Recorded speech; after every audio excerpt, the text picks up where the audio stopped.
Hi, this is the Morris Minor Series 2, first registered on the 25th of March 1956. So let's take a look around and then go for a drive.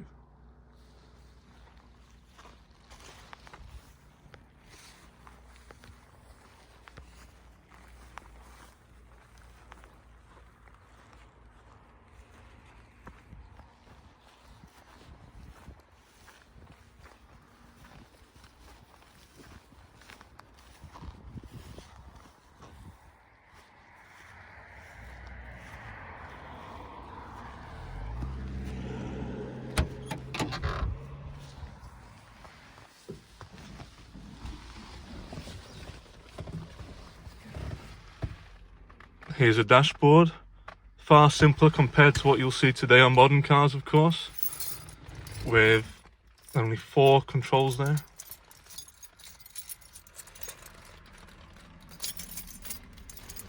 Of course, this is your ignition in the center.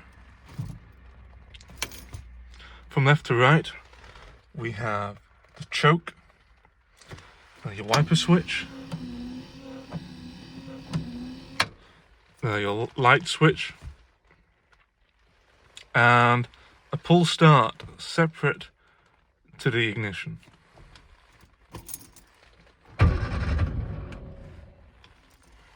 And down here we have a foot operated headlight dipper switch.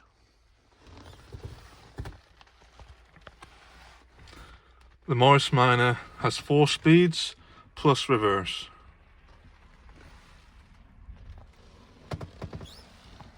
Now let's have a look under the bonnet. Pop the bonnet. There's a piece here you can pull.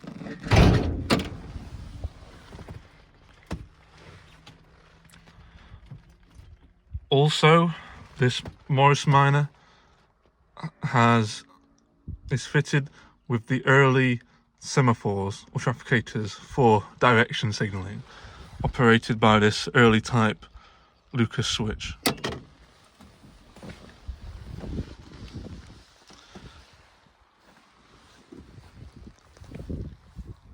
These are the trafficators, which are quite a novelty in modern times.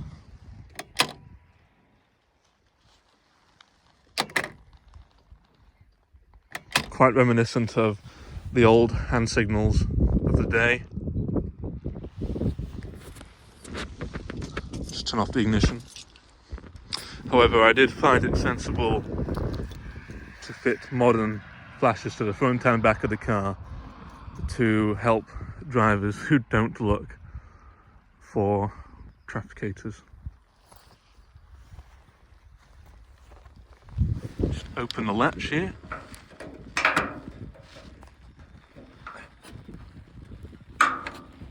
Quite difficult with one hand.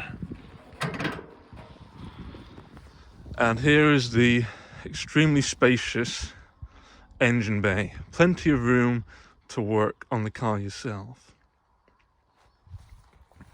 Now this is the Series 2 model, which is the 2nd generation Morris Minor.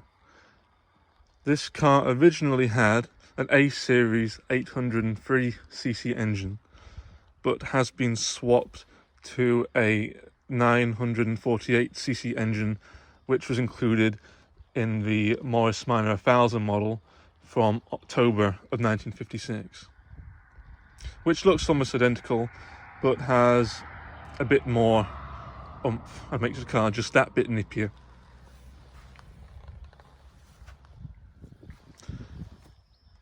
I use this car as my daily driver. It's in fact my first car, and I go everywhere with it and travel many miles in it. So I did find it practical to fit some modern conversions. For example, you will not be able to tell, but this fuel pump is fully electronic, ran on an electric motor rather than the old points type. It has an uprated sports Lucas ignition coil, a fully electronic distributor. The dynamo has been changed to an alternator, hence this voltage regulation box is no longer in use. And I fitted an alternator so that I can safely run some much brighter halogen headlights compared to the old filament type, which were not very bright, did not give you much visibility at night. However, these ones do take up a lot more power, so an alternator was necessary.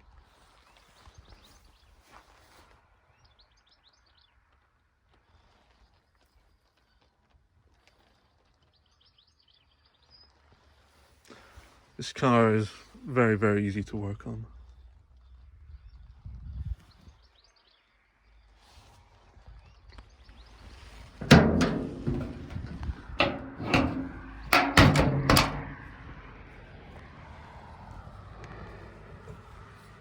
Right, let's go for a drive.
There's no need to be afraid to rev the A-Series engine, otherwise you'll be shifting up gears too early and putting an unnecessary strain.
Car is running on 6-inch drum brakes on each wheel without any servo assistance, which requires a much more force on the brake pedal to stop than on a modern car. For use of driving a modern car, it will take a lot of getting used to the brakes on this, a car of this age. 66 years old this car is, in fact.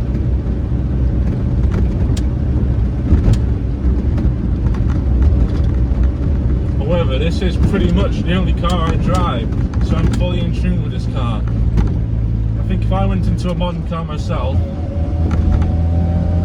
it would take me some getting used to not to brake too hard.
two gentlemen having a good look at the car.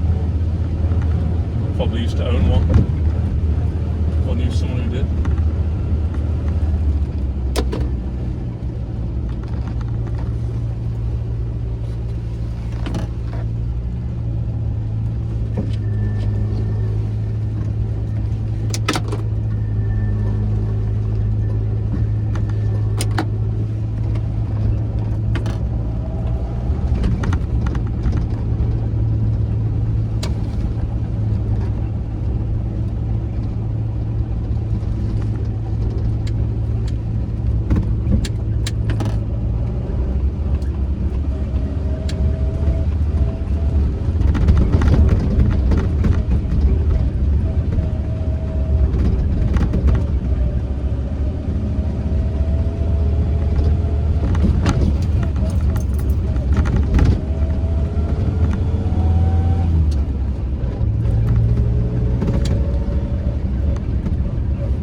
Rear leaf spring suspension working hard on these bumps.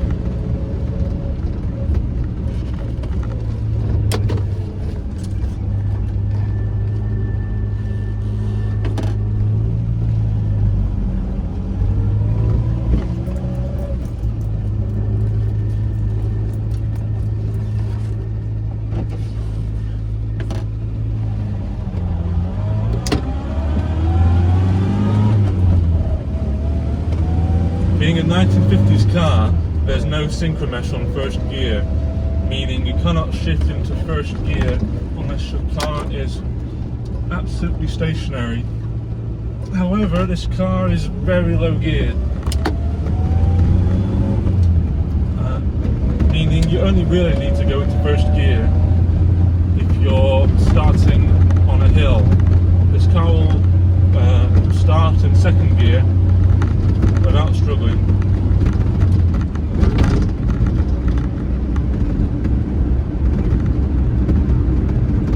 It's definitely a much different driving style to driving one of these than to a car of today. However, you do get used to it very quickly. But you definitely have to learn to plan ahead very well, to take into the account the braking distance on this car.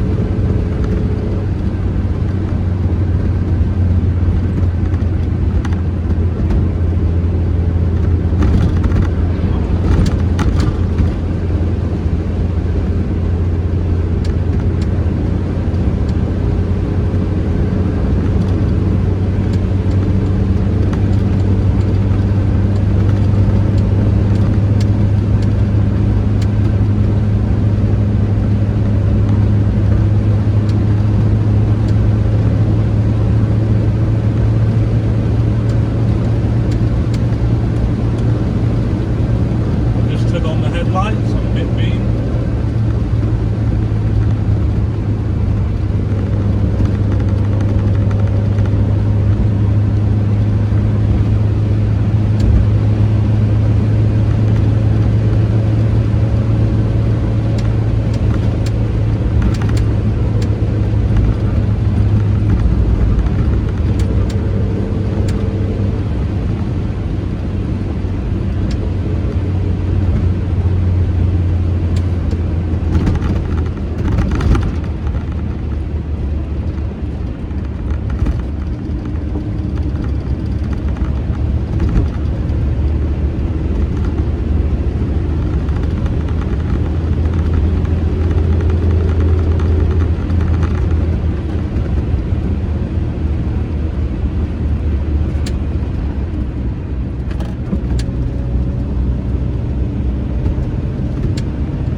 Starting to spit rain now, best turn on the wipers.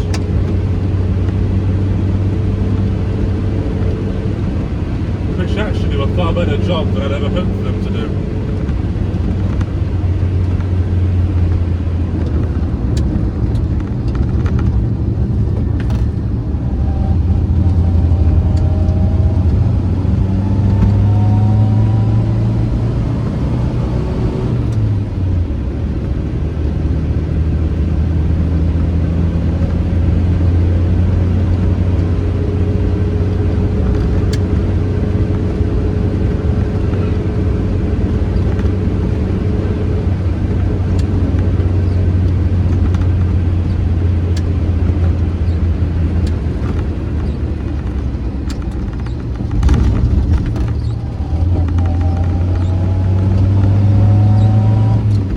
Self-parking, meaning I can park them here, or here, or here, or any position.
That was a nice short drive.